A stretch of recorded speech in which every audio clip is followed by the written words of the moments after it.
in the chat, we're at 2 minutes after the hour, so I'm going to go ahead and get rolling. Thank you all for joining.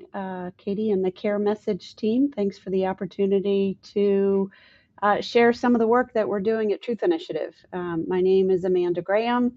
I'm the Chief Health Officer here at Truth Initiative, also Adjunct Professor of Medicine at the Mayo Clinic College of Medicine and Science. I've been here at Truth Initiative for about 17 years and am really excited to have the opportunity to share with you a freely available resource that we're hoping that intrigues many of you and meets the needs in your clinical practice. So that's kind of a high-level overview of what I'm going to be talking about this afternoon. So just to be a little bit more specific, I'm going to start with an overview of how the tobacco product landscape is evolving. So you have a sense of the tobacco products that your patients might be using. I'm going to touch on some gaps in clinical care that are really significant, and then talk a bit about X Program, which is the free tobacco cessation program that we run here at Truth Initiative. To be fully transparent, my ultimate goal for this presentation is to have each and every one of you refer at least one of your patients, your friends, your family members, your work colleagues to this program by the end of this week. That's my challenge to you. And I'm going to wrap up with an easy 3-step rubric at the end that you can use. Just a quick introduction for those of you who are not familiar with Truth Initiative. We are the largest nonprofit public health foundation focused on tobacco control. We were established back in 1999 as part of the master settlement agreement between the states and the 4 largest tobacco companies at the time. Some of you may remember the picture of the tobacco executives swearing that they did not know that nicotine was addictive or that tobacco was deadly. Out of that settlement was formed a national nonprofit public health foundation, originally known as the American Legacy Foundation, and we are now Truth Initiative. For over 20 years, our mission has been to prevent young people from starting to use tobacco and nicotine products and to help people of all ages to quit. Many of you may know us for our award-winning Truth campaign, one of the longest and most successful national tobacco prevention campaigns. We're also active in tobacco research and policy studies, and the work that I lead in running evidence-based digital tobacco cessation programs. You can see down at the bottom, we've had a long-standing partnership with Mayo Clinic with their Nicotine Dependence Center since 2006. And it's really out of this partnership that we created this national digital tobacco cessation program, really to be the extension of their proven 30-year clinical model at the Mayo Clinic. And that's what I'm going to be sharing with you today. Quick overview about my disclosures. As a nonprofit, we receive funding from a number of different sources, but we do not take funds from the tobacco or e-cigarette industries. And that last bullet you can see, I have 3 awards from the National Institutes of Health for ongoing research grants. So for most of us, tobacco is synonymous with cigarette smoking. This is what tobacco has meant in popular culture for many, many, many decades. When we think about tobacco and the tobacco industry, we probably think about multinational corporations like Philip Morris, Altria, Reynolds, British American. But today, tobacco encompasses a much broader array of products, many of which can be used discreetly and really ubiquitously. So in 2007, we saw the first generation of e-cigarettes hit the market. These were the cig-alike products that were designed to look very much like a cigarette. In 2010, a new product type emerged. These were known as the mods and tanks. Users could control the heat level, the nicotine concentration. They could create their own e-liquids, blend them together. This is really where we started seeing a subculture emerge around e-cigarette use. In 2015, Juul hit the market with their pod-based product and their nicotine salt formulation, which delivered much higher doses of nicotine, all in a device that really resembled a USB device. In 2018, this disposable e-cigarette market really took off, which led to a new generation of disposables that we started to see around 2020, much larger devices that really contain the bioavailable nicotine equivalent of what you would find in anywhere from 7 to 14 packs of cigarettes, if you can fathom that. And then in 2024, what we started to see was an influx of disposable devices that allow users to play games, that allow users to access their apps, that provide notifications to users if their e-liquid is getting low, if their nicotine level is getting low, if their device is geolocated far away from them. So really designed to really keep users connected with this form of nicotine delivery. And tobacco also means nicotine pouches. This has been a new entrant to the tobacco product landscape. They're really an evolution of snus placed between the lip and the gum while the nicotine and taste are being released. And they can be used very discreetly. These are literally in the form of pouches that contain powdered nicotine, which can either be made synthetically or by extracting nicotine from the tobacco plant. Many of you have probably heard of Zyn. That's really the market leader. We also see strengths that are emerging in the market from other brands that deliver extraordinarily high levels of nicotine. These are products that are designed to perpetuate ongoing nicotine use. They are not approved for cessation. They are not marketed as cessation devices. They're really designed for ongoing use without the kind of tapering that you would see from FDA-approved medicinal nicotine products. So that's the product landscape, but let's turn our attention back to smoking rates. And the very good news is the downward trajectory of this graph. What you can see is that from the time that the first U.S. Surgeon General's report was issued back in 1964, when almost 1 out of every 2 adults were smoking, today the adult smoking rate is about 11%. This is really a massive public health success story. Many states and localities have adopted 100% smoke-free air laws.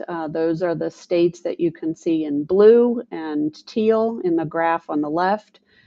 Smoking is no longer allowed in work sites, bars, and restaurants in many places.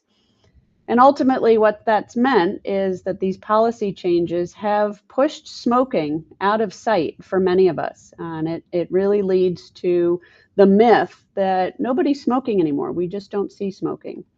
And unfortunately, that's actually not the case. There are still about 28 million adults in this country who smoke cigarettes.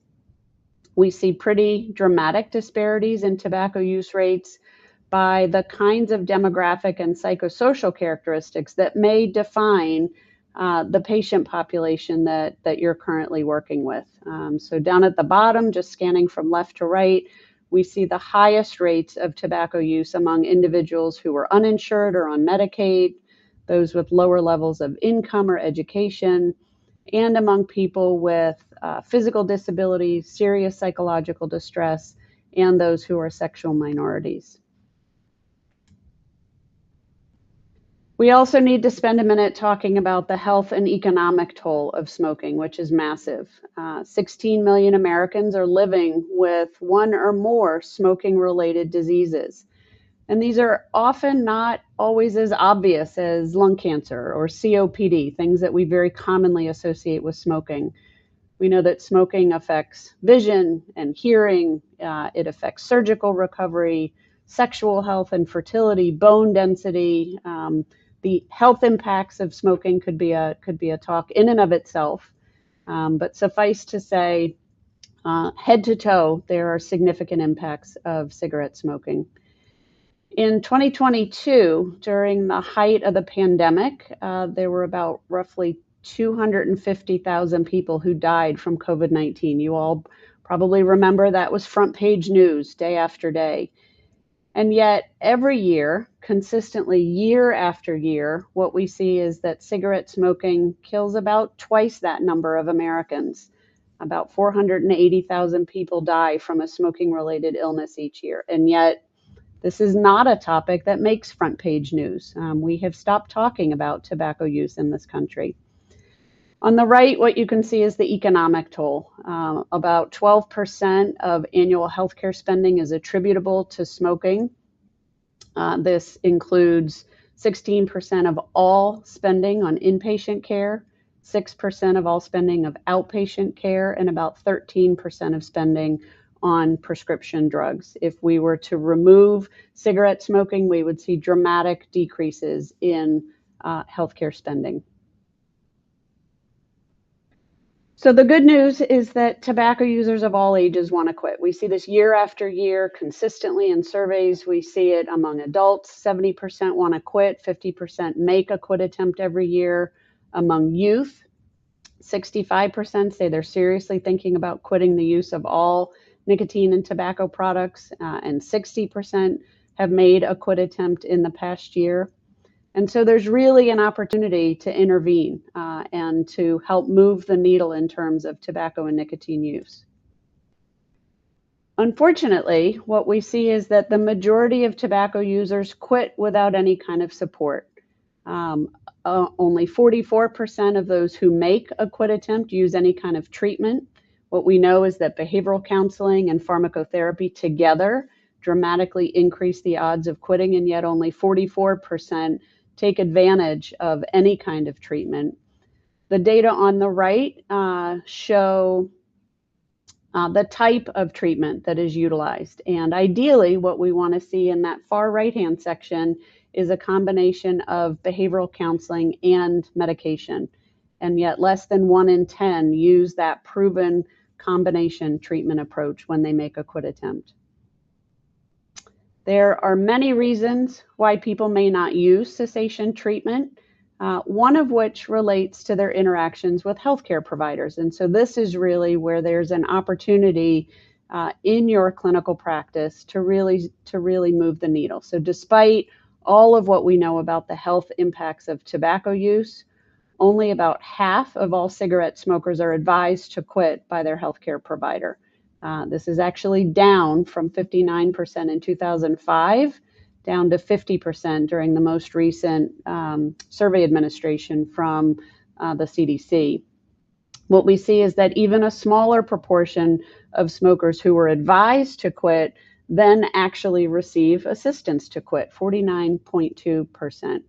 And so there's really a missed opportunity happening. We know that tobacco users see healthcare providers throughout the year. They see a range of healthcare providers. And if each and every type of healthcare provider, whether it's a nurse practitioner, whether it's a physician, whether it's a dentist, whether it's a physical therapist, all have an opportunity to really intervene to move the needle on this leading cause of morbidity and mortality.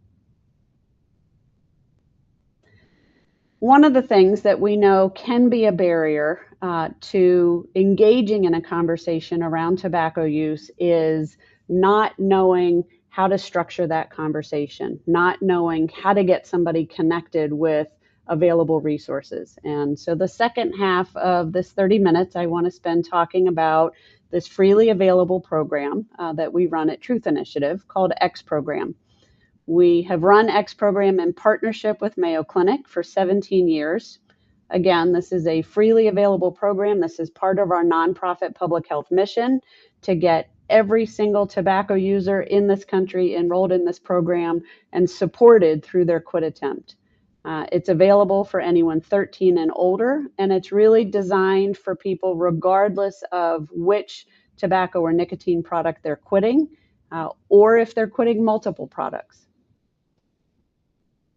This is a multimodal program that supports people through a range of different modalities. I'm going to go through these one by one in subsequent slides that are all integrated on the back end to really create a seamless experience. So regardless of the ways that somebody enters the program, as they take advantage of these different modalities, it's really a seamless experience.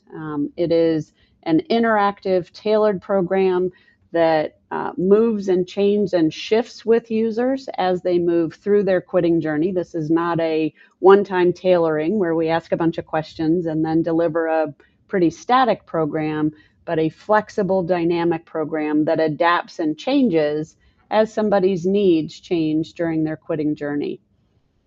X program has been at the center of a large federally funded research portfolio that has demonstrated the effectiveness of these different modalities alone and as an entire program. And I've included some of those citations down at the bottom of this slide. The program is accessible on any web-enabled device, and the text message component in particular can be used on any type of cell phone. It's important to note we've made a deliberate design decision not to make this an app-first program to ensure the broadest accessibility across the spectrum of technology access. So whether somebody's on a smartphone, on a dumb phone, as we call them, as long as they have either text message access or internet access, this is a program that can be used very accessibly. Let me talk about the text message experience first. This is available in both English and Spanish, and it changes with our users to deliver a relevant, timely, and powerful series of messages. These are bidirectional messages that are designed to really engage users.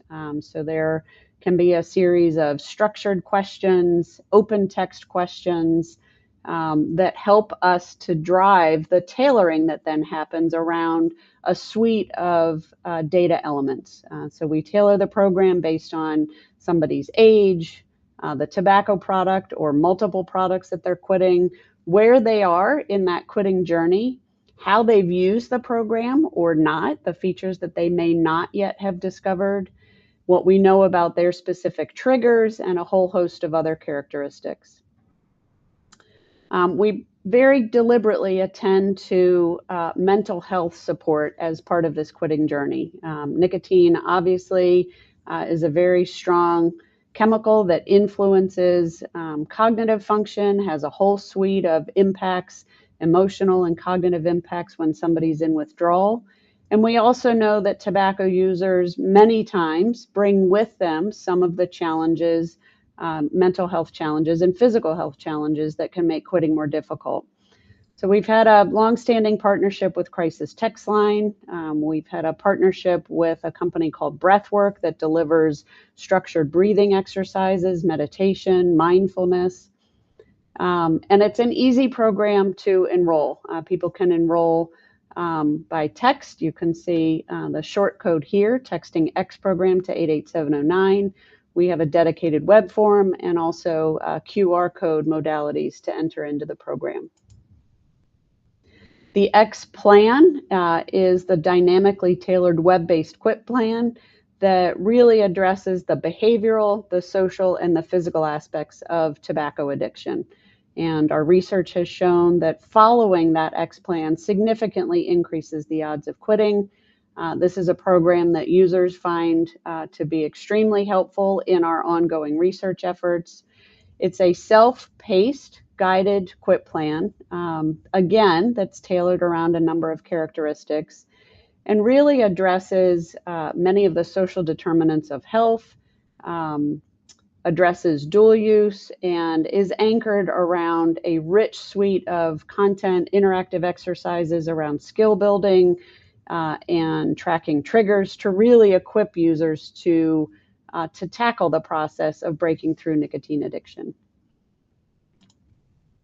The X community is the longest running, largest online community specifically for tobacco users. This is often the only place that people have to connect with other people who are quitting for non-judgmental support. And it's available 24/7. It's available for as long as somebody needs to maintain abstinence. We have a whole cohort of members who have been with us for 10, 12, 15 years.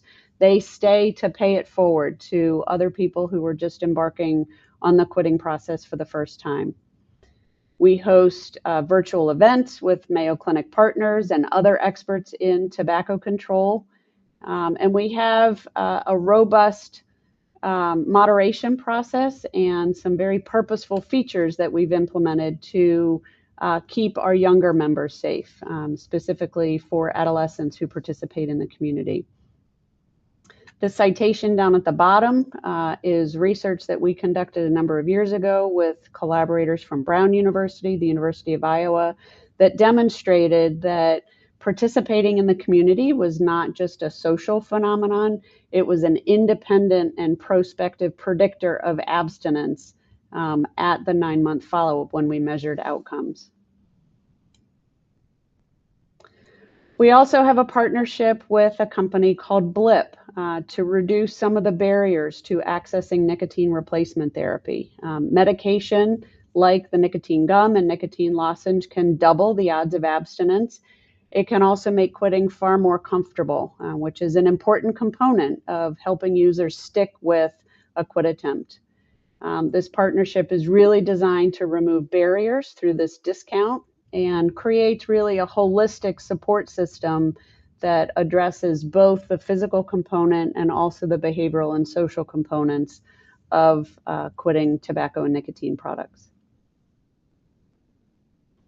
This is a program that has had national impact over the past 17 years. We've had nearly 2 million people enroll pretty significantly. We have the largest number of adolescents and young adults that have enrolled in any quitting program. We're approaching nearly 1 million young people enrolled in this program.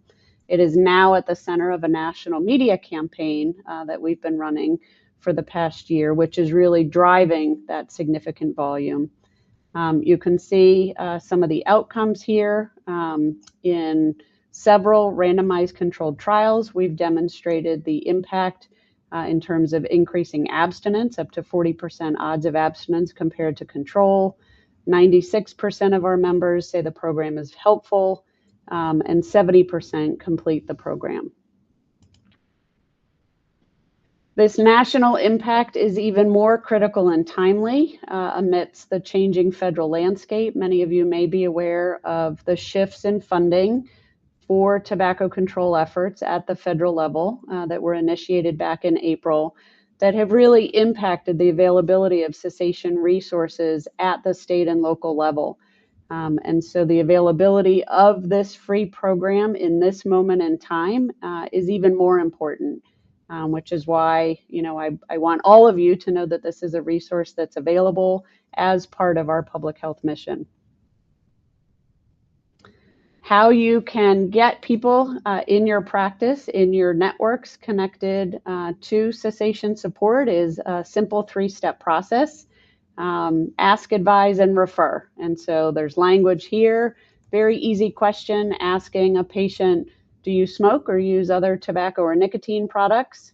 If they do, to advise them that quitting is one of the most important things they can do for their health, and to be clear that you're supporting their effort in quitting. And then to provide a referral. You don't have to get into a long counseling discussion. This doesn't have to take up an extraordinary amount of time. This can be done in 2 to 3 minutes and can be facilitated by having some of these promotional materials that we make available for free available within your clinic with a very clear call to action. Most people have a phone on them. If they have a text message plan, they can enroll right away by texting X program to 88709. With web access, they can open up a browser and hit join.xprogram.com and enroll in 1 or 2 steps. I've given you the link to our website, which is where you can access some of these promotional materials. And I just want to wrap up with a final note that we do also partner with states and localities and community organizations to provide a customized version of this program. There are many entities who are interested in understanding the impact of this program in their geographic area. And so we provide both a customized version of the program, customized promotional materials, engagement and outcome reporting to really demonstrate how many people in a particular area are using the program, the ways that they're using the program, the outcomes that we're driving.